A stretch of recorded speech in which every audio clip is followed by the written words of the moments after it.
Hello friends, my name is Yashri. Welcome to my YouTube channel. आज का topic weather and climate है। इस class में हम climate, weather, factors which effect the climate and heat zones के बारे में कवर करने वाले हैं। सो फर्स्ट ऑफ ऑल हम स्टार्ट करते हैं वेदर से। इट इज द कंडीशन और the state of atmosphere. Weather जो होता है वो एक कंडीशन या फिर एक एटमॉस्फेयर का स्टेट होता है over a short period of time. वो बहुत कम समय तक का होता है एट अ पर्टिकुलर प्लेस, किसी पर्टिकुलर प्लेस पे। सो हम कैसे कहेंगे? इट इज द कंडीशन और the state of atmosphere over a short period of time at a particular place. Okay, now for example कैसे कैसे एग्जाम्पल्स हो जाते हैं? Like in morning it would be Sunny. Okay, in if you will come in afternoon it would be windy, and in the evening it might rain. Okay, so this is weather. Time, it change time to time, and weather affect the day to day activities of the peoples. जो हम दिन पर दिन activities करते हैं उसको ये weather जो होता है वो उस पे इफेक्ट करता है। फॉर एग्जाम्पल, यदि सनी वेदर है आज का, तो फिर हम पिकनिक को हम पिकनिक कर सकते हैं। एंड इन द मानसून, यदि मानसून वेदर है तो हम पिकनिक नहीं कर सकते। ठीक है, सो वेदर जो होता है वो ऐसी ऐसी एक्टिविटीज को चेंज करता है। ये जो होता है वो टाइम टू टाइम चेंज होते रहता है। ठीक है, नाउ अभी हम क्लाइमेट के बारे में स्टडी करते हैं। It is a average weather condition. ये जो होता है वो एक एवरेज वेदर कंडीशन होता है over a long period of time. ये लंबे समय तक होता है एट अ पर्टिकुलर प्लेस। ये एक पर्टिकुलर प्लेस पे ये एवरेज वेदर कंडीशन होता है जो कि लॉन्ग पीरियड ऑफ टाइम तक चलता है, लंबे टाइम तक चलता है एक पर्टिकुलर प्लेस पे। फॉर एग्जाम्पल, कितने टाइम तक चलता है? फॉर एग्जाम्पल 30 इयर्स तक ये चलता है। ओके, और क्लाइमेट जो होता है वो इफेक्ट करता है लाइक पीपल्स के फूड को, उनके हैबिट्स को, और लाइक क्लोथिंग्स को, ट्रांसपोर्टेशंस को, हाउसेस को, इन सबको इफेक्ट करता है।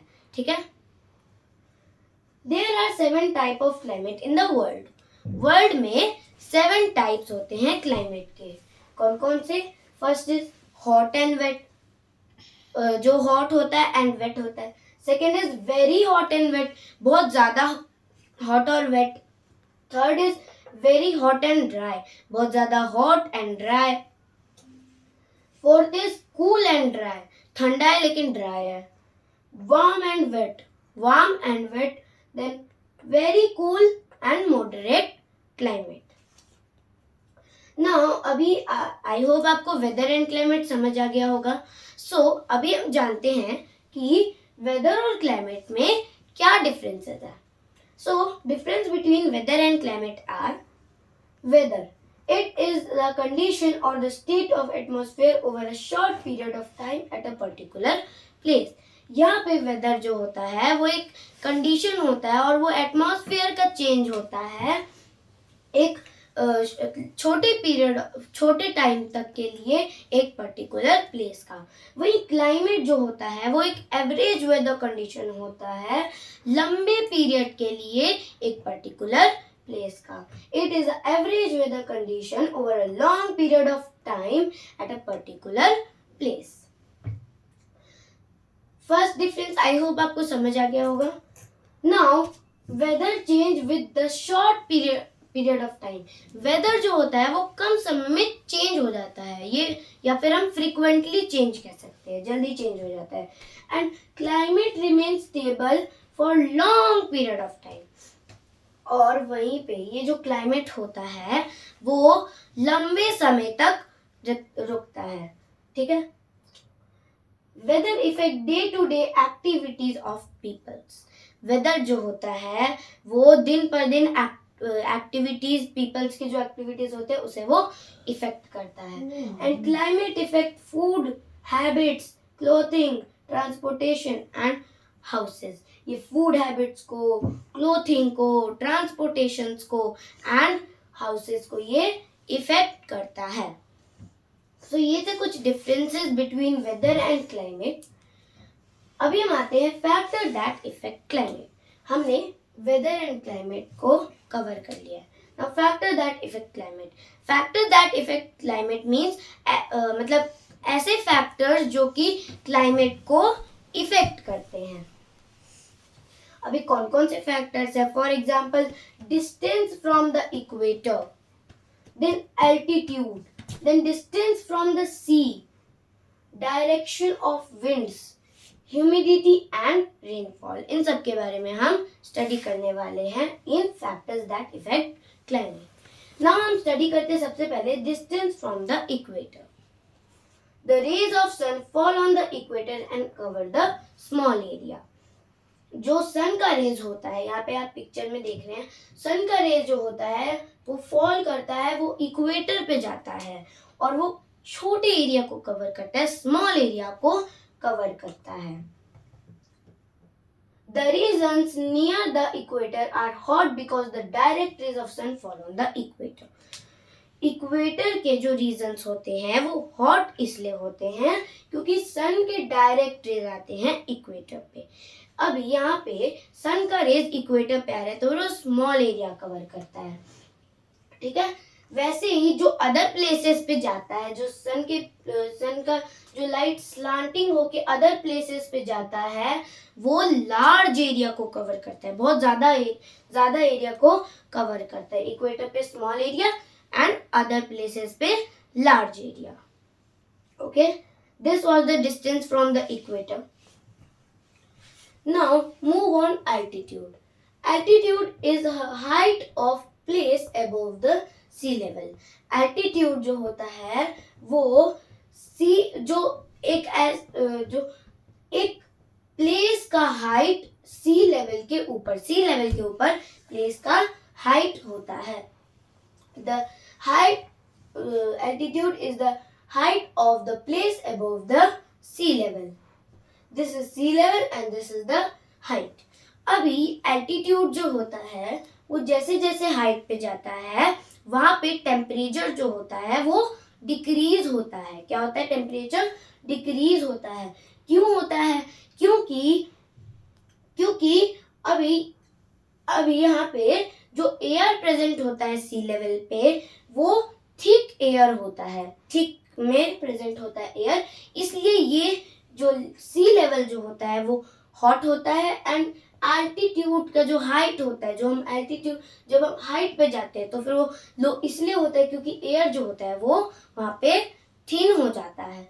अभी जो थिक एयर होता है वो ज्यादा हीट को एब्जॉर्ब करता होगा एंड थिन एयर जो होता है वो कम हीट को एब्जॉर्ब करता होगा, इसलिए जो सी लेवल जो होता है वो हॉट होता है एंड जो एल्टीट्यूड का हाइट होता है, जो हम हाइट पे जाते हैं तो फिर वहाँ पे कोल्ड रीजन्स होते हैं। आई होप आपको एल्टीट्यूड समझ आ गया। Now distance from the sea. Places near the sea have moderate climate। जो सी के पास वाले प्लेसेस होते हैं उनके पास मॉडरेट क्लाइमेट होता है। Moderate climate means not too hot and neither too cold, neither too hot and not too cold, ना ही तो ज्यादा गर्म और ना ही तो ज्यादा ठंडा। अभी इस डिस्टेंस फ्रॉम द सी में हम क्या पढ़ेंगे? So distance from the sea में हम टू थिंग्स पढ़ेंगे। One is sea breeze and second is land breeze. सबसे पहले हम स्टडी करते हैं सी ब्रीज के बारे में। During the day time the land get heated up more frequently than the sea. अभी मैं आपको एक इमेज बना के बताती हूँ। अभी ये डे टाइम है, so during the day time में होता है ये sea breeze. During the day time ये लैंड है and this is sea. So during the day time में ये जो लैंड होता है वो ज्यादा जल्दी हीट हो जाता है। ये जो सी होता है उससे ज्यादा जल्दी हीट हो जाता है। किसमें? डे टाइम में और सी ब्रीज में ये ज्यादा जल्दी हीट हो जाता है। सी से। अभी the air above the land get heated up. अभी ये जो लैंड है, अभी ये जो लैंड है वो हॉट है, तो फिर ऑब्वियसली इसके ऊपर जो एयर प्रेजेंट होगा, इसके अबव जो एयर प्रेजेंट होगा वो भी हॉट होगा, ठीक है। So the air above the land became hot.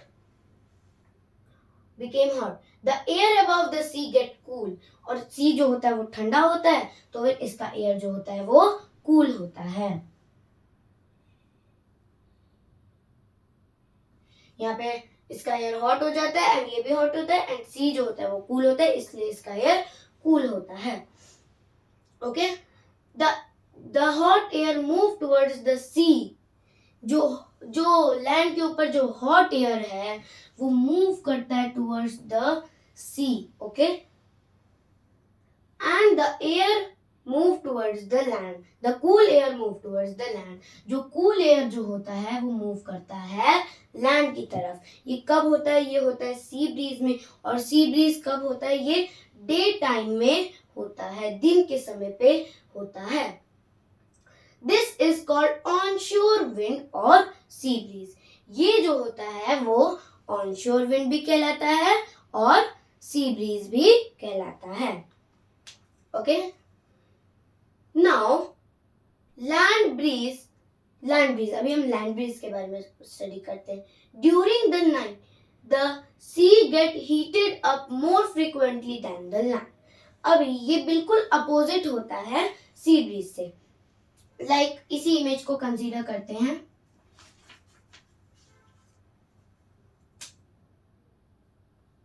अभी ये कब होता है? ये नाइट टाइम में होता है, ये रात के समय में होता है। इसमें क्या होता है? सी जो होता है वो लैंड से ज्यादा जल्दी हीट हो जाता है। Sea became heated more frequently than the land.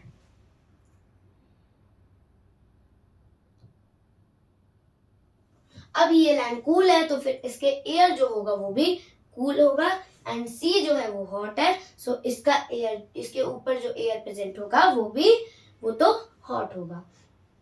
अभी इसमें क्या होता है? जो हॉट एयर होता है वो मूव करता है towards the land. The hot air move towards the land and the cool air move towards the sea. Hot air above the sea move towards the land and the cool air above the land move towards the sea. Okay, this is called as offshore wind or land breeze. इसको हम offshore wind भी कहते हैं या फिर हम इसे land breeze भी कहते हैं। Okay, आई होप आपको sea breeze, land breeze and distance from the sea में जो भी मैंने आपको पॉइंट्स पढ़ाए वो आपको समझ आ गए होंगे, इसमें no doubt. Okay, let's us move forward. Now direction of wind. हम विंड के डायरेक्शन के बारे में स्टडी करते हैं।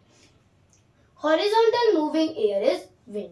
जो हॉरिजॉन्टल मूविंग एयर जो होता है उसे हम क्या बोलते हैं? That is called as wind. Hot air coming from hot region make the temperature hot. Okay, जो hot region से hot airs आती हैं वो टेम्परेचर को क्या बना देती हैं? वो टेम्परेचर को hot बना देती है। and cool air coming from the cool region make temperature cool. जो cool region से जो एयर आती हैं वो टेम्परेचर को कूल बना देती हैं। क्या कर देती है? टेम्परेचर को कूल बना देती है। The seasonal wind are called monsoons. जो सीजनल विंड्स जो होते हैं वो मानसून्स होते हैं। What are seasonal winds? Seasonal winds ऐसे विंड्स हैं जो इंडिया जो होता है वो सीजनल विंड से इफेक्टेड होता है, तो क्या होता है? वो मानसून्स होता है। क्या होता है? वो मानसून होता है। फॉर एग्जाम्पल, अभी example like south west monsoon southwest monsoon wind bring rain from June to September. जो साउथ वेस्ट जो हमारा इंडिया होता है, अभी मैं रफ इमेज बना देती हूँ इंडिया का। हमारा इंडिया होता है, this is west and this is south. जो यहाँ से एयर आता है वो जून टू सितंबर तक रेन करवाता है, वो जून टू सितंबर तक मॉनसून रहती है।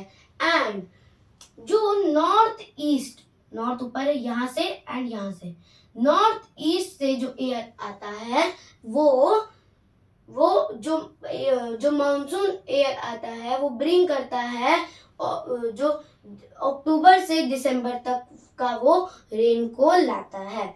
जो एयर यहाँ से आता है वो अक्टूबर से दिसंबर तक वो रेन करवाता है। एंड जो साउथ वेस्ट से आता है वो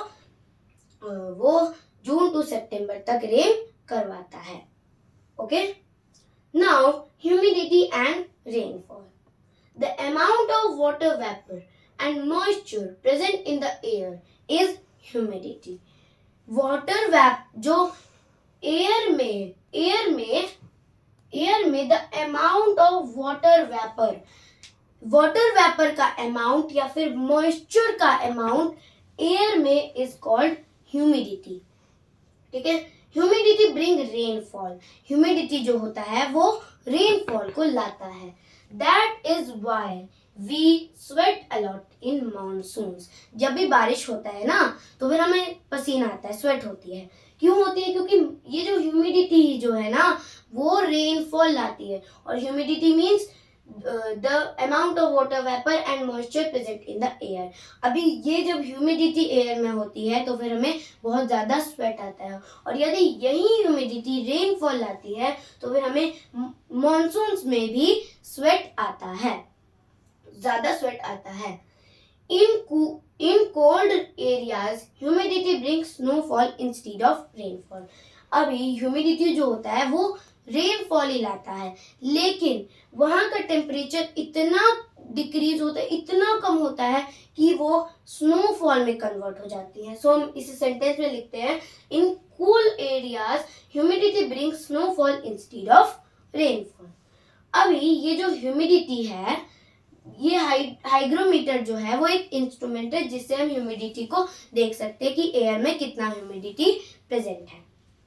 ठीक है, नाउ हम आते हैं हीट जोन्स पे. हमने फैक्टर्स दैट इफेक्ट क्लाइमेट को कवर कर लिया. Now come on heat zones. The earth is divided into 3 heat zones. Earth जो होता है वो 3 हीट जोन्स में डिवाइडेड होता है. First is torrid zone, second is temperate zone and third is frigid zone. Okay, अभी हम इन 3 जोन्स के बारे में डिटेल से स्टडी करते हैं. टॉर्रिड zone, the area between two tropics, Tropic of Capricorn and Tropic of Cancer.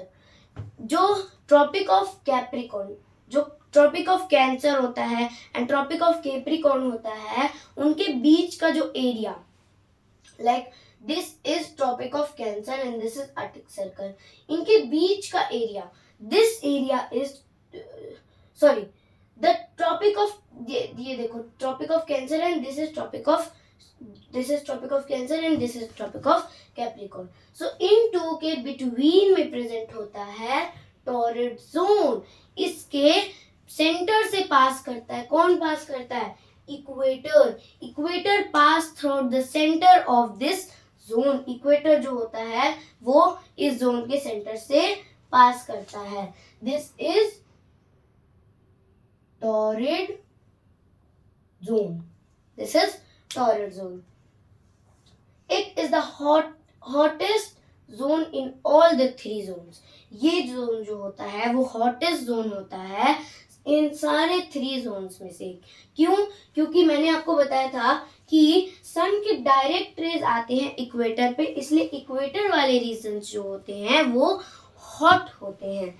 इसलिए ये जो जोन होता है वो हॉटेस्ट जोन होता है अमॉन्ग ऑल द 3. ठीक है, इस जोन को हम क्या बोलते हैं? इस जोन को हम ट्रॉपिकल जोन भी कहते हैं क्योंकि यहाँ पे बहुत सारे फॉरेस्ट होते हैं, बहुत सारे फॉरेस्ट यहाँ पे प्रेजेंट होते हैं. Now coming on temperate zone. The region between tropic of cancer and arctic circle in the north hemisphere. Arctic circle and tropic of cancer के बिटवीन में जो रीजन प्रेजेंट होता है, दिस इज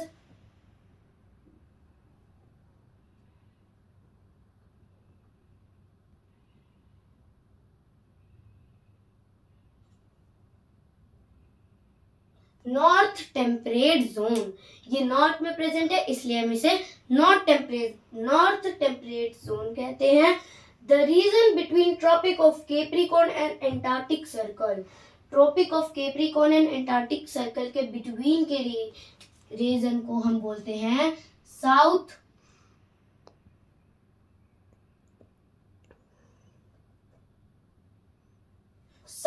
टेम्परेट जोन। क्या कहते हैं इसे हम?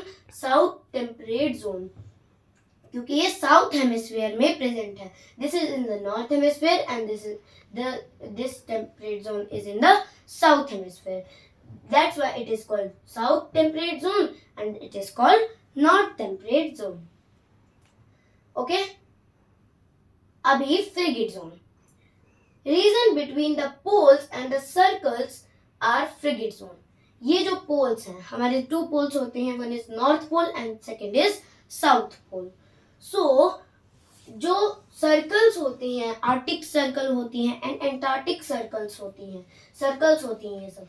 तो फिर पोल और सर्कल्स के बिटवीन वाले रीजन को हम क्या बोलते हैं? इसको हम बोलते हैं फ्रिगिड जोन। अब ये north pole and arctic circle के बिटवीन में यहाँ पे प्रेजेंट है। This black colour, this is north frigid zone. This is north frigid zone. Okay, and in the between of Antarctic circle and the south pole, this is called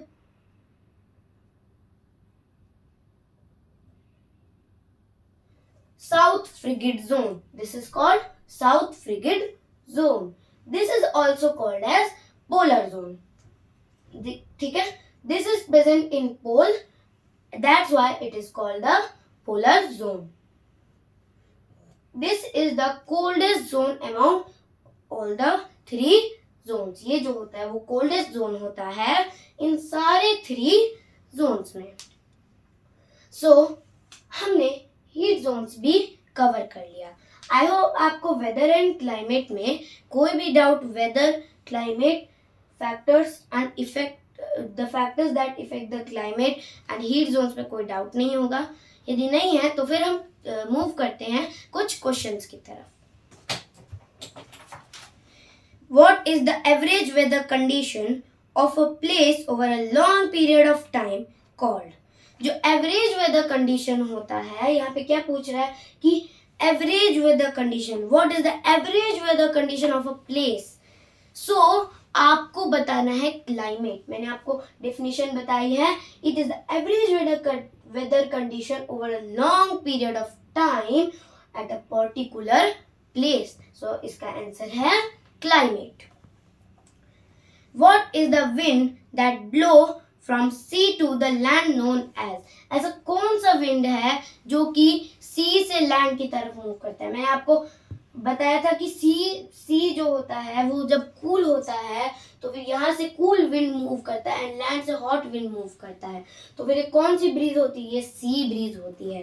तो फिर इसका answer है sea breeze. Okay, what kind of climate do place near the sea है? अभी ऐसा कौन सा climate है जो सी के पास जो एरियाज प्रेजेंट होते हैं उसमें कौन सा क्लाइमेट प्रेजेंट होता है? उसमें प्रेजेंट होता है मॉडरेट क्लाइमेट। उसमें कौन सा क्लाइमेट प्रेजेंट होता है? Moderate, not too cold and neither too hot. Okay, neither too hot and not too cold. Now next question is what is the region between the tropic of cancer and the tropic of capricorn known as? ऐसा कौन सा region है जो कि tropic of cancer and tropic of capricorn के बीच में present होता है? तो कौन सा रीजन है? वो है torrid zone. Which zone is it? Torrid zone. Okay, now there are some more questions. What is weather? Explain with the examples. Weather. It is the condition or the state of atmosphere over a short period of time at a particular place. So ऐसे हम लिख सकते हैं like it is the condition or the state of atmosphere over a short period of time at a particular place.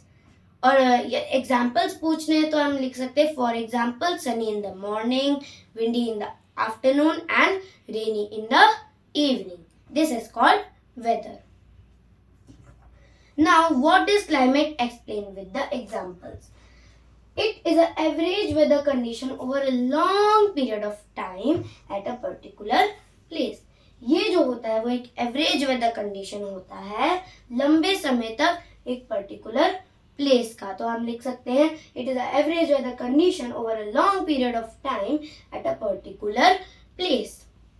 ठीक है, अभी हम for examples में 30 ईयर्स नहीं लिखेंगे. For example desert like Sahara have very hot and dry climate, and in the mountains present in Ladakh and Jammu Kashmir have very cool climate, extremely cool और very cool climate. ऐसे हम examples climate के दे सकते हैं और definition हम लिख सकते हैं यदि आए कि what is climate. Now how does altitude affect the climate of a place. Altitude जो होता है वो प्लेस को कैसे इफेक्ट करता है, जो प्लेस का क्लाइमेट है उसे कैसे इफेक्ट करता है. सो आप लिख सकते हैं the height of altitude have the climate. जो altitude का जो height होता है उसके पास climate होता है. Okay, then the higher the altitude is, the air became thin. ऐसे लिख सकते हैं. And then the higher altitude it became, it is extremely cool. And अभी हम माउंटेन्स के एग्जांपल्स में लिख सकते हैं like mountains tops are cooler than the bottoms. ये सब हम लिख सकते हैं एल्टीट्यूड में. लाइक यदि आपको आए कि how does the altitude affect the place of the affect the climate of a place. Differentiate between torrid zone and frigid zone. Differentiate करो टॉरेड जोन और फ्रिगेट जोन, मतलब टॉरेड जोन और frigid zone में क्या क्या differences है. First of all में इनके लोकेशंस लिखेंगे. सो हम टॉरेड जोन में लिख सकते हैं like the area between two tropics like tropic of Capricorn and tropic of cancer is torrid zone. ऐसे लिख सकते हैं. देन फ्रिगेट जोन का हम लिखेंगे location. So frigid zone the region between the North Pole and Antarctic Circle in the North Hemisphere, while South Pole and Arctic यहाँ पे है. So between North Pole and Arctic Circle in the North Hemisphere, while South Pole and Antarctic Circle in the South Hemisphere. So we can write the locations like this. Now torrid zone is also known as the tropical zone. torrid zone जो होता है वो tropical zone भी कहलाता है. Then frigate zone is also known as the polar zone. ऐसे ऐसे हम differences लिख सकते हैं between torrid zone, frigate zone और temperate zone. Okay? So आई होप आपको वेदर एंड क्लाइमेट पे कोई भी डाउट नहीं रहेगा. यदि आपको इसका एक स्क्रीनशॉट लेना है तो फिर आप ले सकते हैं. सो मिलते हैं नेक्स्ट वीडियो में. तब तक के लिए टेक केयर एंड बाय.